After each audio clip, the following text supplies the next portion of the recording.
ಅಥ ಶ್ರೀ ಸಾಯಿ ಸಚ್ಚರಿತೆ ಅಧ್ಯಾಯ 1. ಮೊದಲಿಗೆ ಒಂದು ಪ್ರಾರ್ಥನೆ.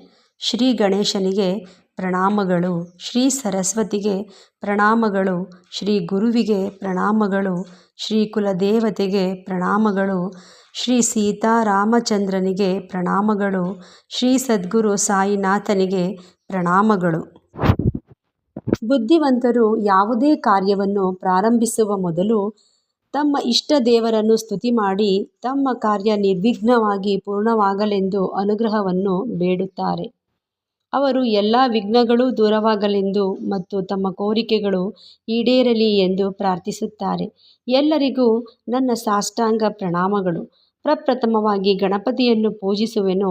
ಏ ವಕ್ರತುಂಡ, ಏ ರಂಭ, 14 ಧರ್ಮಶಾಸ್ತ್ರಗಳ ಒಡೆಯ, ಮಂಗಳಕರ ಮೂರ್ತಿ ಗಜವದನ, 14 ಲೋಕಗಳು ನಿನ್ನ ಉದರದಲ್ಲಿ ಅಡಗಿವೆ.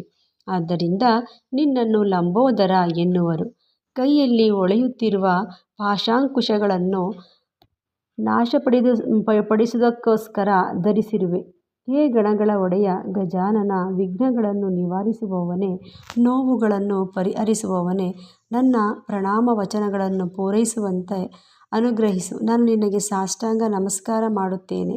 ನೀನು ಭಕ್ತರಿಗೆ ಸಹಾಯ ಮಾಡುವವನು. ಎಲ್ಲ ವಿಘ್ನಗಳು ನಿನ್ನ ಚರಣಗಳಲ್ಲಿ ಕರಗಿ ಹೋಗುತ್ತವೆ. ನೀನು ನೇರವಾಗಿ ದೃಷ್ಟಿಸಿದರೆ ಎಲ್ಲ ಲೋಪಗಳು ಮಾಯವಾಗುತ್ತವೆ. ಭವಸಾಗರವನ್ನು ದಾಟಿಸುವ ನೌಕೆಯಾಗಿರುವೆ. ಅಜ್ಞಾನದ ಅಂಧಕಾರವನ್ನು ಹೋಗಲಾಡಿಸುವ ಜ್ಯೋತಿಯ ಪ್ರಕಾಶವಾಗಿರುವೆ. ನನಗೆ ಸುಖ, ಸಂತೋಷ, ಸಮೃದ್ಧಿಗಳನ್ನು ದಯಪಾಲಿಸು. ಮೂಷಕ ವಾಹನನಿಗೆ ಜಯವಾಗಲಿ. ವಿಘ್ನಗಳೆಂಬ ಅಡವಿಯನ್ನು ನಾಶ ಮಾಡುವವನಿಗೆ ಜಯವಾಗಲಿ. ನೀನು ಗಿರಿಜೆಯ ಪುತ್ರ, ನೀನು ಮಂಗಳ ಸ್ವರೂಪನು. ಅಂತಹ ನಿನಗೆ ಸಾಷ್ಟಾಂಗ ನಮಸ್ಕಾರ ಮಾಡುತ್ತೇನೆ. ನಾನು ಈ ಕಾರ್ಯಗಳನ್ನು ಯಾವುದೇ ಕಷ್ಟಗಳಿಲ್ಲದೆ ಪೂರ್ಣಗೊಳಿಸುವಂತೆ ಆಗಲಿ. ಆದುದರಿಂದ ಎಲ್ಲ ಶುಭ ಮಂಗಳಗಳು ಉಂಟಾಗಲಿ ಎಂದು ನನ್ನ ಇಷ್ಟ ದೇವತೆಯ ಅನುಗ್ರಹ ಬೇಡುತ್ತೇನೆ. ಸಾಯಿಯೇ ಗಜಾನನ ಗಣಪತಿ. ಸಾಯಿಯೇ ತನ್ನ ಕೈಯಲ್ಲಿ ಪಾಶಾಂಕುಶವನ್ನು ಹಿಡಿದಿದ್ದಾನೆ. ನನ್ನ ಕಷ್ಟಗಳೆಲ್ಲವನ್ನು ಸಂಪೂರ್ಣವಾಗಿ ಪರಿಹರಿಸು. ನಾನು ಈಗ ನನ್ನ ಪವಿತ್ರವಾದ ಕಾರ್ಯವನ್ನು ಪ್ರಾರಂಭಿಸುತ್ತೇನೆ. ಅಧ್ಯಾಯ 1. ಸುಮಾರು 1910ರ ನಂತರ ಒಂದು ದಿನ ಪ್ರಾತಃಕಾಲ ಶ್ರೀ ಸಾಯಿಬಾಬಾ ಅವರ ದರ್ಶನ ಭಾಗ್ಯವನ್ನು ಪಡೆಯಲು ಶಿರಡಿಯಲ್ಲಿ ಮಸೀದಿಗೆ ಹೋದೆನು. ಆ ದಿನ ಈ ಕೆಳಕಂಡ ಅದ್ಭುತವಾದ ಚಮತ್ಕಾರವನ್ನು ಕಂಡು ದಿಗ್ಭ್ರಾಂತನಾದೆ. ಶ್ರೀ ಸಾಯಿಬಾಬಾ ತಮ್ಮ ಮುಖವನ್ನು ತೊಳೆದುಕೊಂಡ ನಂತರ ಗೋಧಿಯನ್ನು ಬೀಸಲು ತಕ್ಕ ಸಿದ್ಧತೆಗಳನ್ನು ಮಾಡಿಕೊಂಡು ಹಿಡಿಹಿಡಿಯಾಗಿ ಗೋಧಿಯನ್ನು ಬೀಸುವ ಕಲ್ಲಿನೊಳಗೆ ಹಾಕಿ ಬೀಸುತ್ತಾ ಕುಳಿತರು. ಇವರು ಭಿಕ್ಷೆ ಬೇಡಿ ಜೀವಿಸುವವರು, ಹೀಗೇಕೆ ಗೋಧಿಯನ್ನು ಬೀಸಿ ಹಿಟ್ಟು ಕೂಡಿ ಹಾಕುತ್ತಿದ್ದಾರೆ ಎಂಬ ಭಾವನೆ ನನ್ನಲ್ಲಿ ಮೂಡಿತು. ಅಲ್ಲಿ ನೆರೆದಿದ್ದ ಅನೇಕರಲ್ಲಿಯೂ ಸಹ ಈ ಭಾವನೆ ಇತ್ತು. ಆದರೂ ಬಾಬಾ ಅವರನ್ನು ಕೇಳುವ ಧೈರ್ಯ ಯಾರಿಗೂ ಇರಲಿಲ್ಲ. ನಂತರ 4 ಜನ ಮಹಿಳೆಯರು ಧೈರ್ಯದಿಂದ ಮುಂದೆ ಹೋಗಿ ಅವರನ್ನು ಎಬ್ಬಿಸಿ ಅವರ ಲೀಲೆಗಳನ್ನು ಹಾಡುತ್ತಾ ತಾವೇ ಬೀಸಲು ಕುಳಿತರು. ಬಾಬಾ ಮೊದಲು ಕೋಪಗೊಂಡರು. ನಂತರ ಅವರ ಪ್ರೀತಿ, ಭಕ್ತಿ, ವಾತ್ಸಲ್ಯಗಳಿಗೆ ಮನಸೋತು ಮುಗುಳುನಗೆ ಬೀರುತ್ತಾ ಕುಳಿತರು. ಅವರು ಬೀಸುತ್ತಾ, ಬಾಬಾ ಅವರಿಗೆ ಮನೆಯಾಗಲಿ, ಮಠವಾಗಲಿ, ಆಸ್ತಿಪಾಸ್ತಿಗಳಾಗಲಿ, ಮಕ್ಕಳು ಮರಿಗಳಾಗಲಿ ಇಲ್ಲ. ಜೋಪಾನ ಮಾಡಲು ಸಹ ಯಾರೂ ಇಲ್ಲ. ಭಿಕ್ಷಾಟನೆಯಿಂದ ಕಾಲ ನೂಕುತ್ತಿದ್ದಾರೆ. ರೊಟ್ಟಿ ಮಾಡಲು ಹಿಟ್ಟು ಬೇಕಾಗಿಲ್ಲ. ಇವರಿಗೇಕೆ ಇಷ್ಟೊಂದು ಹಿಟ್ಟು? ಬಹುಶಃ ದಯಾಳುವಾದ ಇವರು ನಮಗೆ ಈ ಹಿಟ್ಟನ್ನು ಹಂಚಬಹುದು ಎಂದು ನಾನಾ ವಿಧವಾಗಿ ಯೋಚಿಸುತ್ತಾ ಎಲ್ಲವನ್ನು ಬೀಸಿ ಮುಗಿಸಿ ಹಿಟ್ಟನ್ನು 4 ಭಾಗ ಮಾಡಿ ಹಂಚಿಕೊಂಡು ತೆಗೆದುಕೊಂಡು ಹೋಗಲು ಸಿದ್ಧರಾದರು. ಇದನ್ನು ನೋಡಿ ಅಲ್ಲಿಯವರೆಗೂ ತಾಳ್ಮೆಯಿಂದ ಇದ್ದ ಬಾಬಾ ಒಮ್ಮೆಲೆ ಕೋಪಗೊಂಡರು. ಮಹಿಳೆಯರೇ, ನಿಮಗೇನು ಹುಚ್ಚಿಡಿಯಿತೆ? ಯಾರ ಅಪ್ಪನ ಆಸ್ತಿ ಎಂದು ಹಿಟ್ಟು ದೋಚಿಕೊಂಡು ಹೋಗುತ್ತಿದ್ದೀರಿ? ನಾನೇನಾದರೂ ನಿಮ್ಮ ಮನೆಯಿಂದ ಗೋಧಿಯನ್ನು ಎರವಲಾಗಿ ತಂದಿರುವೆನೇ? ಈಗ ಹಿಟ್ಟು ತೆಗೆದುಕೊಂಡು ಹಳ್ಳಿಯ ಗಡಿಯ ಸುತ್ತಲೂ ಒಗೆದು ಬನ್ನಿರಿ ಎಂದರು.